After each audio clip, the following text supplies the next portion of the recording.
আসসালামু আলাইকুম এভরিওয়ান, সবাই কেমন আছেন? আজকে আপনাদেরকে খুবই মজার একটা সবজি তৈরি করে দেখাবো। এই সবজিটা রুটি, পরোটা, নান রুটি, লুচি, প্লেন ভাত, পোলাওর সাথেও খেতে পারেন। কোনো রকম সেরকম মশলা ব্যবহার করা ছাড়াই সামান্য 1 চামচ আদা রসুন বাটা দিয়ে আপনাদেরকে আজকের এই লোভনীয় সাদাসিধে সবজিটা তৈরি করে দেখাবো। আমি এখানে নিয়েছি হলো টোটাল 5 রকমের নিয়েছি সবজি, যদি এখানে 4 রকম দেখিয়েছি। বরবটি, আলু, কাঁকরোল এবং পটল নিয়েছি কিউব করে কেটে। আপনারা সব রকমের সবজি নিতে পারেন। আমি মিষ্টি কুমড়ো নিয়েছি, তবে এটা দেখাতে পারিনি আপনাদেরকে, মনে ছিল না। ফ্রাইং প্যান বসিয়ে এখানে একটি তেজপাতা আর 2 চামচ আদা রসুন বাটা আর দিয়ে দিচ্ছি স্বাদ অনুযায়ী লবণ। একটু পানি দিয়ে মশলাটাকে এখন কষিয়ে নেব। তবে এখানে আর সেরকম কোনো মশলা দিব না, জাস্ট এখানে হলুদ একটু দিব কালার আসার জন্য। আপনার চলো হলুদটাও স্কিপ করতে পারেন। মশলাটা কষানো হয়ে আসার পর এখানে আমি দিয়ে দিচ্ছিল সবজিগুলো। বাসায় যেসব সবজিগুলো ছিল সেগুলোই অ্যাড করেছি। এখানে 1 চিমটি হলুদ দিচ্ছি, একটা সুন্দর কালার আসার জন্য ব্যবহার করছি। হলুদটা দিয়ে এখন মশলাটাকে কষিয়ে নিচ্ছি।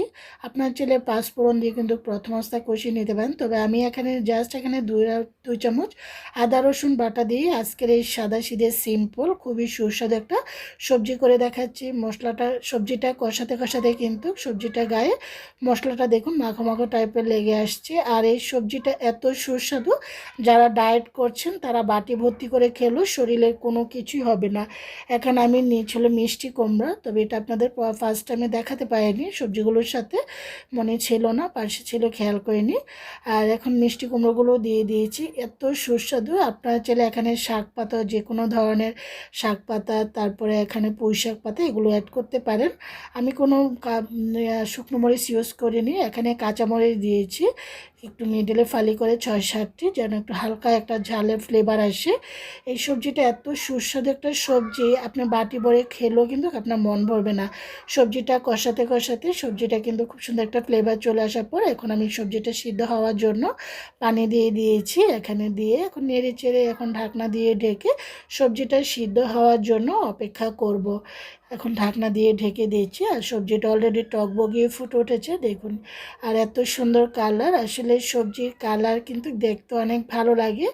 যে কোনো খাবার দেখবেন আপনি যতটা দেখতে সুন্দর, এটা খেতে তো অবশ্যই মজা, কিন্তু দেখতে ভালো লাগলে যে কোনো জিনিসই সুন্দর।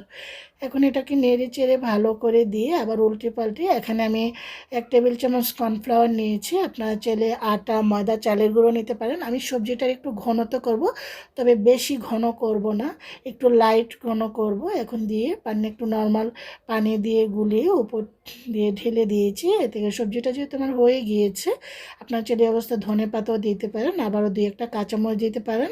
এখন নেড়ে চেড়ে এখন ঢাকনা দিয়ে ঢেকে চুলা থেকে নামিয়ে রেখে দেবো, কারণ এটা বেশিক্ষণ রেখে দিলে এটা একদম মাখামাখা হয়ে যাবে। চুলা থেকে নামিয়ে 5 মিনিট রেখে চলে এসে সার্ভ করার জন্য। আলহামদুলিল্লাহ অনেক মজা হয়েছে। আপনারা চাইলে এই সুস্বাদু সবজিটা তৈরি করে বাটি ভর্তি করে খেতে পারেন, বা সকালের নাস্তায় রুটি, পরোটা, লুচির সাথে খেতে পারেন। আশা করি সবারই ভালো লাগবে। সবাই ভালো থাকেন, সুস্থ থাকেন। আল্লাহ হাফিজ।